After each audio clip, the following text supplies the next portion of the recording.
everybody, it's Dr. Tracy Papa. In the last episode, we met Kristen Cook, whose baby Hannah had trisomy 18.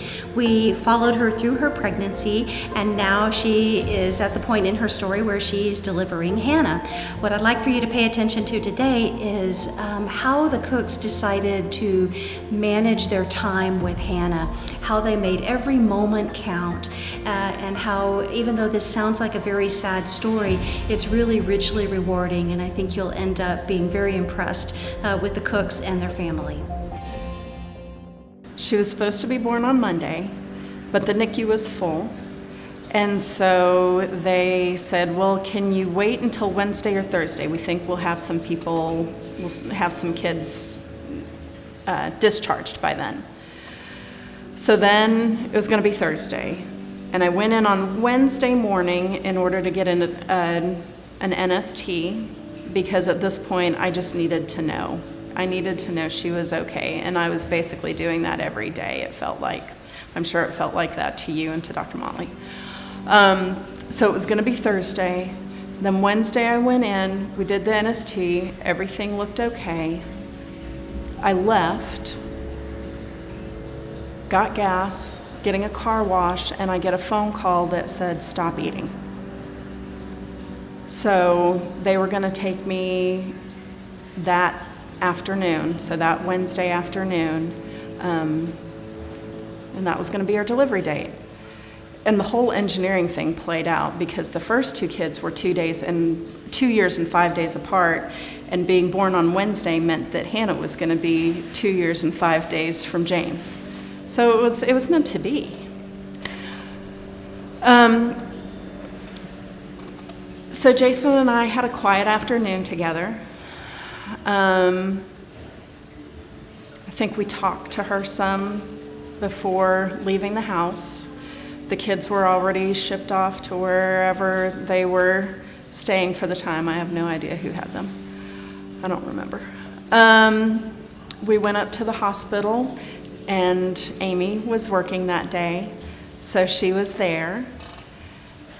Got all prepped and ready, and then people were coming in and out and visiting, and I don't like to have people there when I'm birthing my children because there's no need. But for Hannah, there was a big need. So we had the waiting room full of people because we just didn't know. And it didn't really hit me until I was walking with the CRNA and my nurse from my room to the OR.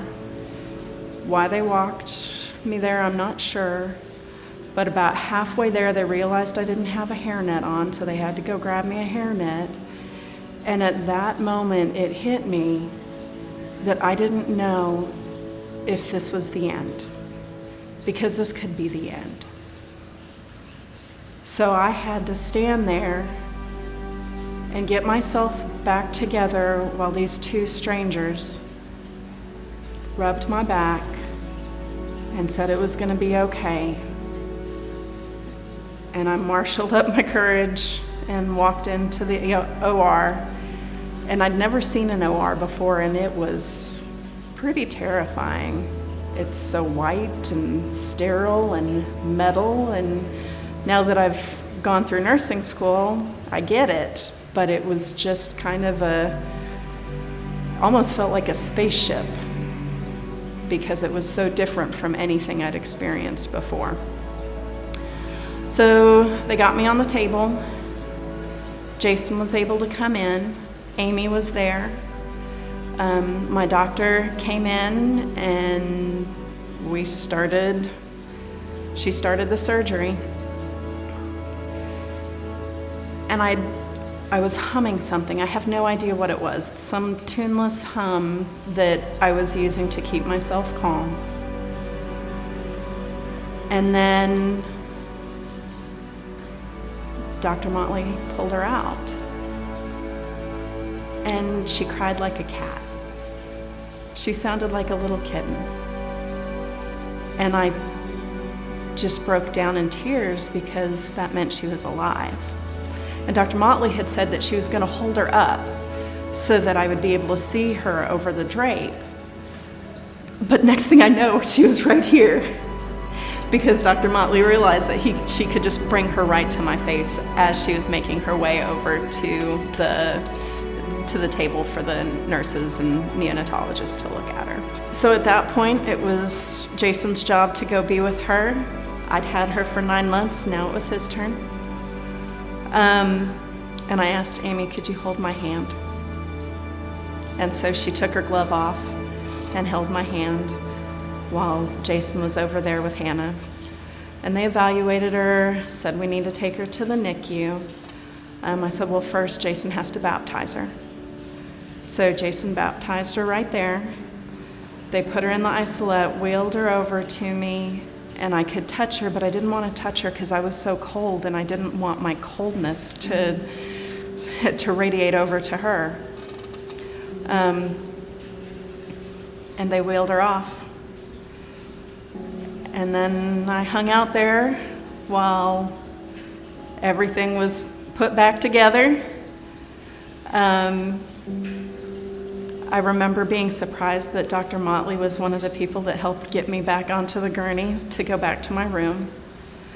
But I knew this was going to happen. I had prepared myself for this. I had carried her for 9 months. I was solely responsible for her for 9 months. At this point, it was Jason's turn. It was his turn to be primary with her. So I also had done research about breastfeeding and establishing a milk supply, and that you want to start pumping within the first hour after a C-section in order to establish the best supply. So I had a job. I had something I had to do. He was with her. I was going to go back to the room and I was going to pump. And I did.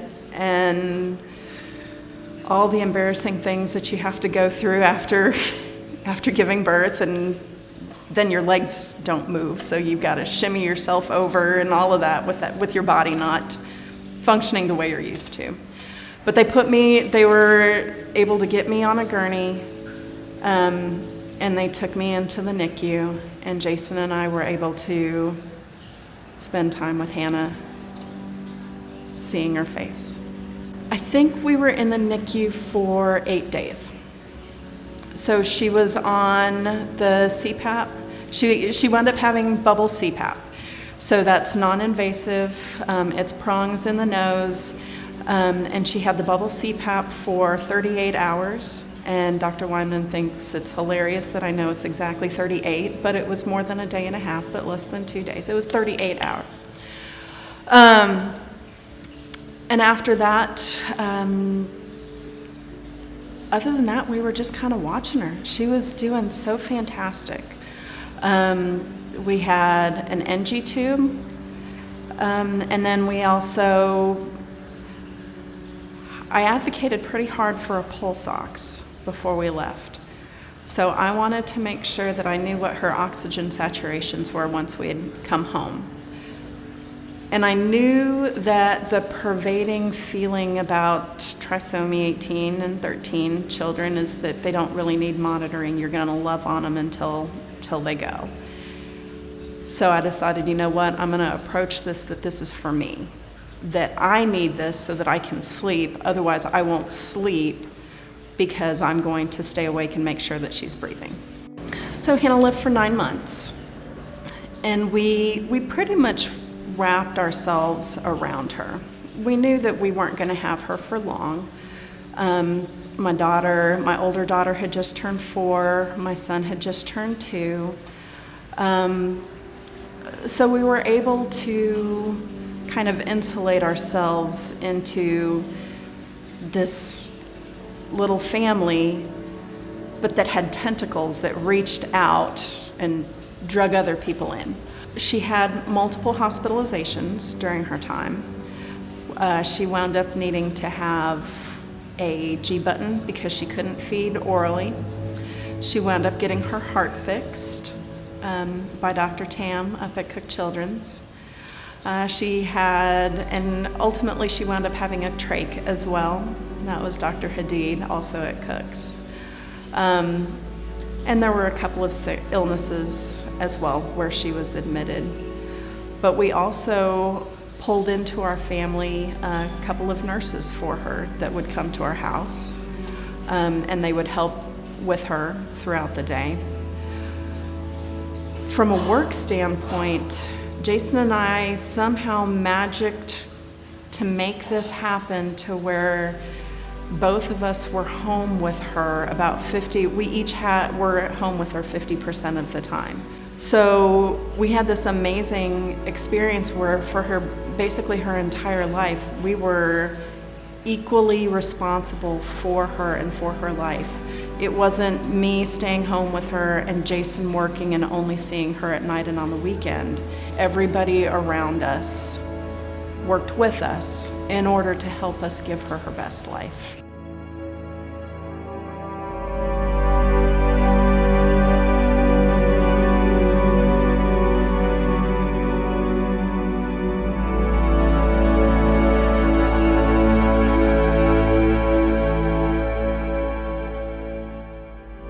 We learned how to change trachs.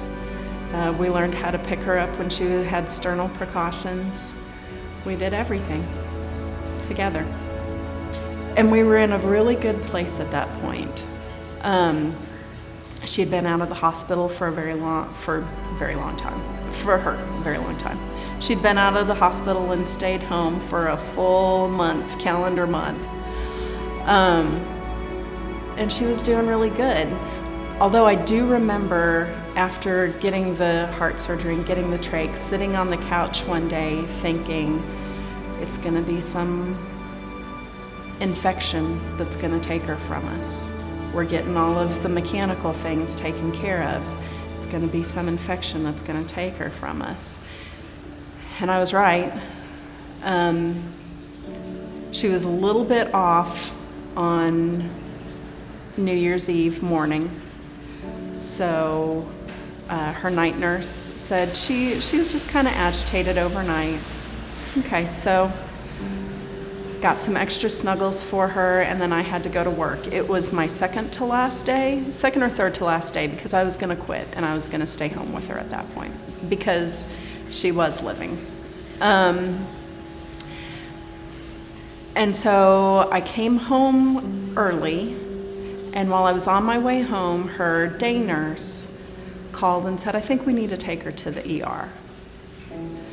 And my heart kind of sunk a little bit on that one. So we get there and her nurse says, oh, she's off, her heart rate's up. We just need to get her in.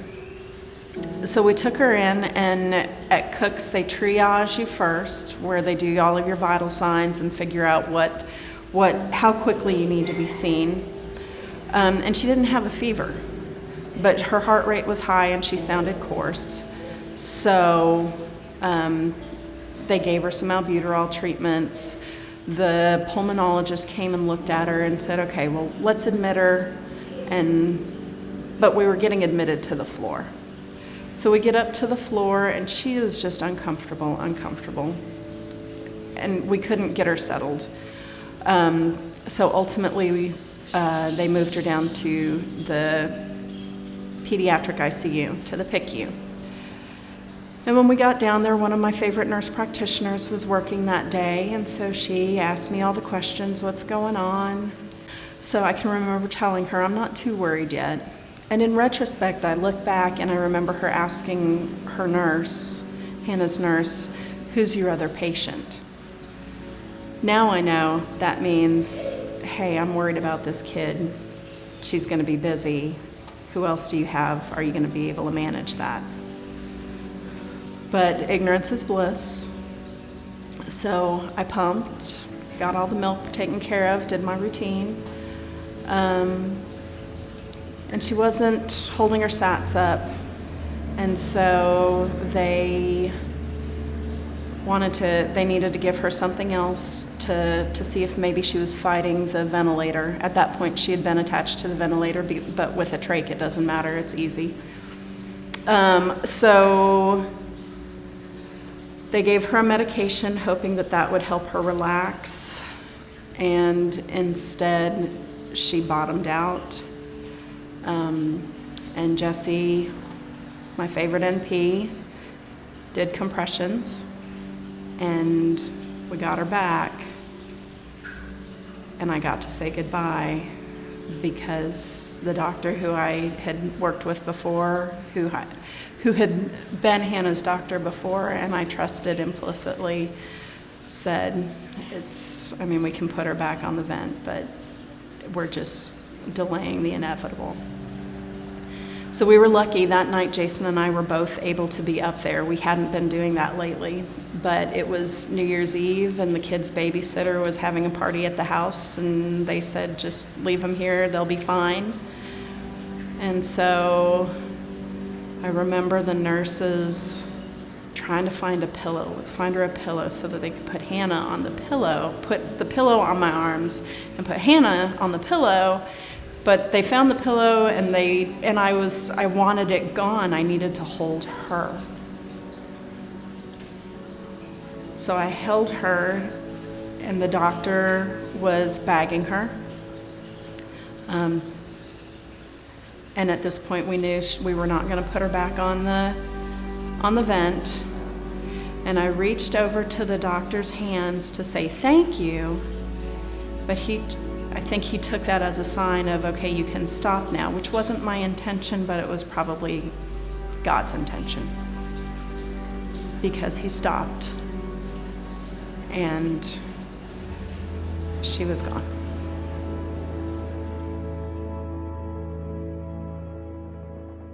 I want moms to know that Hannah is the biggest blessing of my life.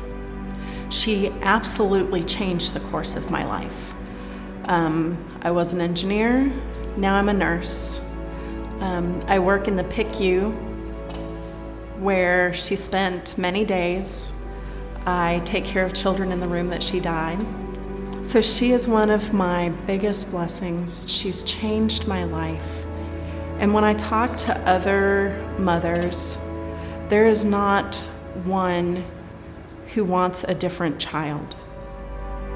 They absolutely love the child that they have, life-limiting condition and all. They wish that they had some different interactions with medical teams, with family, with acquaintances, but not one would change their child. Hannah was amazing and phenomenal, and she has blessed me beyond comprehension. And the fact that God chose me, he trusted me to be her mother, it just floors me.